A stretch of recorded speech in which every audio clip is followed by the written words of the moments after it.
DGISPR की तरफ से वाज़े तौर पर कहना कि KP की हुकूमत, PTI की हुकूमत दहशत गर्दों के ख़िलाफ़ ऑपरेशन नहीं होने दे रही, बल्कि PTI ऐसा बयानिया बना रही है जिसका फ़ायदा दहशत गर्दों को हो रहा है, TTP को हो रहा है। इस प्रेस कॉन्फ्रेंस के बाद KP के हुकूमत का, सुहेल आफरीदी का, ऑल ओवर PTI का क्या मुस्तकबल हो सकता है? और एक बड़ा सवाल कि KPK में अगर इतने तहफ़्फ़ुज़ात हैं स्टेट को, इस्टेब्लिशमेंट को, फेडरल हुकूमत को दहशत गर्दी को लेकर, तो KPK में गवर्नर राज क्यों नहीं लगाया जा रहा? KPK की हुकूमत ख़त्म क्यों नहीं की जा रही? इससे पहले बहुत सी ऐसी मिसालें हैं जब सूबाई हुकूमतों को ख़त्म किया गया, अब की बार KPK में ऐसा क्यों नहीं किया जा रहा? इसी को आज समझने और जानने की कोशिश करते हैं रीथिंक विद उमर जावेद में। तमाम दोस्तों को रीथिंक विद उमर जावेद में वेलकम, खुशामदीद।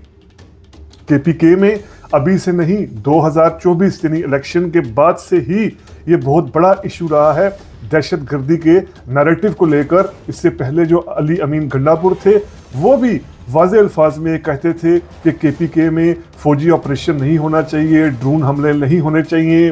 किसी भी तरीके से आबादियों को बेदखल नहीं करना चाहिए। और अब सुहेल आफरीदी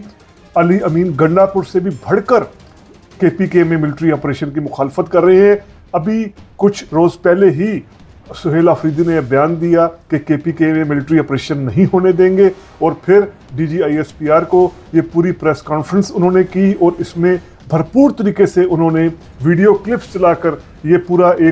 एक सबूत फराहम किए कि किस तरीके से PTI की लीडरशिप, PTI के कई लीडर्स KPK में मिलिट्री ऑपरेशंस नहीं होने दे रहे, यानी अपने बयानिए से वो दहशत गर्दी के खिलाफ जो जंग है इसको नुकसान पहुंचा रहे हैं। अब बहुत बड़ा एक बुनियादी बेसिक क्वेश्चन है कि फिर KPK की हुकूमत ख़त्म क्यों नहीं कर दी जाती? क्योंकि इससे पहले बहुत सी एग्जांपल्स हैं पाकिस्तान में कि जब इस्टेब्लिशमेंट ने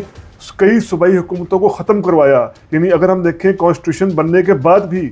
जब कॉन्स्टिट्यूशन मेकिंग में था, बन रहा था जुल्फ़िकार अली भुट्टो के दौर में, उस वक्त भी इस्टेब्लिशमेंट के कहने पर जुल्फ़िकार अली भुट्टो ने बलूचिस्तान में अता मैंगल की हुकूमत ख़त्म कर दी थी 1973 पे। उन पर भी यही इल्ज़ामात लगाए गए थे अताउल्लाह मैंगल पर, नैब पार्टी के जो लीडर थे, कि ये साज़बाज़ कर रहे हैं इंडिया के साथ, रशिया के साथ, और बलूचिस्तान और KPK के इलाकों को ये अफ़गानिस्तान के साथ मर्ज करना चाह रहे हैं। ऐसे ही इल्ज़ामात थे, यानी गैर मुल्की एजेंडा पूरा करवाने के ये हुकूमत बरतरफ की गई थी। बल्कि ये तो आइन बनने की बात है, पाकिस्तान की तो पाकिस्तान बनने के साथ ही सूबाई हुकूमतों को ख़त्म करने का एक लिहाज से पूरी रवायत बन गई थी। जैसे मोहम्मद अली जिन्ना ने KPK में डॉक्टर खान साहब की हुकूमत को ख़त्म कर दिया था, क्योंकि डॉक्टर खान साहब कांग्रेसी थे, तो जिन्ना साहब ने वो हुकूमत ख़त्म कर दी थी। उसके बाद फिर 1948 में सिंध में अयूब खोड़ो की हुकूमत ख़त्म कर दी गई थी, क्योंकि Ayub Khuhro as a chief minister of Sindh मुखालफत कर रहे थे कि कराची को सिंध से अलग कर पाकिस्तान का दारुल हुकूमत बना दिया जाए। वो कराची को सिंध के साथ ही रखना चाह रहे थे, वो हुकूमत भी ख़त्म कर दी गई। 1954 में इस्टेब्लिशमेंट को जो फजल हक की गवर्नमेंट थी ईस्ट बंगाल में, उस वक्त के ईस्ट पाकिस्तान में, वो पसंद नहीं आई। हालांकि वो इलेक्शन जीत कर आए थे फजल हक, लेकिन वो हुकूमत ख़त्म कर दी गई। भुट्टो साहब ने 73 में बलूचिस्तान की हुकूमत ख़त्म कर दी। उसके बाद फिर हम देखते हैं कि जब भी इशू हुआ इस्टेब्लिशमेंट को, तो सूबाई हुकूमतें ख़त्म की जाती रही। कई तो सूबाई हुकूमतें ख़त्म होती रही सियासी दबाव पर, यानी जिस तरह अगर हम देखें, मिसाल देखें कि आसिफ अली जरदारी ने 2009 में पंजाब में शहबाज हुकूमत ख़त्म करवा कर गवर्नर राज लगवाया था, तो ये तो एक सियासी फैसला था। लेकिन इस्टेब्लिशमेंट भी जब चाहती है तो कोई हुकूमत तहरीक अदम एतमाद करा कर या किसी और तरीके से ख़त्म कराती आई है। बलूचिस्तान इसकी बात की मिसाल भी है। 2017 में सनाउल्लाह ज़हरी की हुकूमत ख़त्म करवानी थी, जो मुस्लिम लीग नून के थे, तो वो हुकूमत आसानी से ख़त्म करवा दी गई तहरीक अदम एतमाद का थ्रेट देकर। तो ये अब सवाल ये कि KPK की हुकूमत को क्यों नहीं ख़त्म किया जा रहा, क्यों वहाँ गवर्नर राज नाफिज नहीं किया जा रहा, क्यों वहाँ पर गवर्नर राज नाफिज ना भी हो तो कई ऐसे इकदाम और हो सकते हैं, जैसे तहरीक अदम एतमाद के लिए जो MPAs हैं PTI के, उनकी हमायत, उनकी अक्सरियत की हमायत की जा सकती है। लेकिन ऐसा नहीं हो पा रहा। इसके पीछे जो बुनियादी हमें बड़ी वजह नज़र आ रही है, जो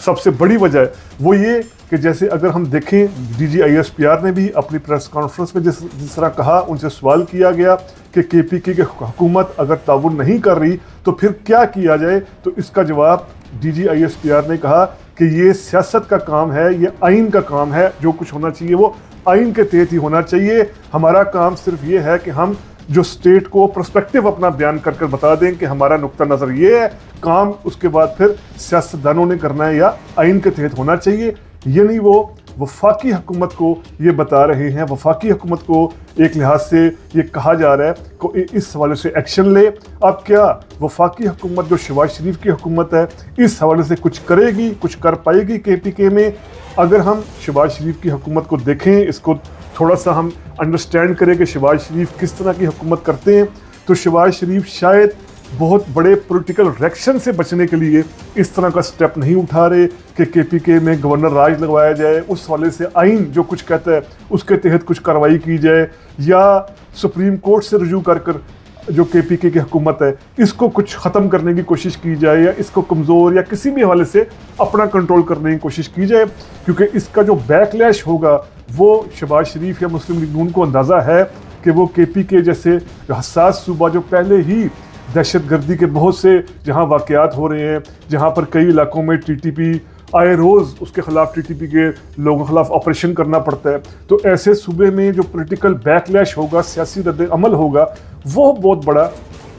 ایک طریقے سے سنگین ہو سکتا ہے اس وقت کی صورتحال میں۔ تو یہ پاکستان میں پہلی مرتبہ ایسی ایک پریزیڈنٹ بن رہی ہے، پہلی مرتبہ ایسی ایک نظیر بن رہی ہے کہ اسٹیبلشمنٹ ایک صوبائی حکومت سے مطمئن نہیں ہے۔ واضح طور پر DGISPR کو آ کر پریس کانفرنس کرنی پڑتی ہے، پہلے انہوں نے دسمبر میں کیا جس میں عمران خان کے حوالے سے بات کی گئی، اور اب KPK کے حکومت کے خلاف یہ بات کی گئی کہ وہ دہشت گردی میں تعاون نہیں دے رہی۔ تو یہ پاکستان میں پہلی مرتبہ ایسی نظیر قائم ہو رہی ہے کہ اسٹیبلشمنٹ ایک صوبائی حکومت سے مطمئن نہیں ہے، لیکن وہ صوبائی حکومت چلتی ہی جا رہی ہے۔ اب آنے والے دن بڑے انٹرسٹنگ ہوں گے، بڑے دلچسپ ہوں گے، اس میں دیکھنا ہوگا کہ وفاق یا اسٹیٹ یا اسٹیبلشمنٹ KPK کے حکومت کے خلاف کس طرح کا اقدام کر سکتی ہے، کیونکہ اب یہ صورتحال مزید جوں کی تو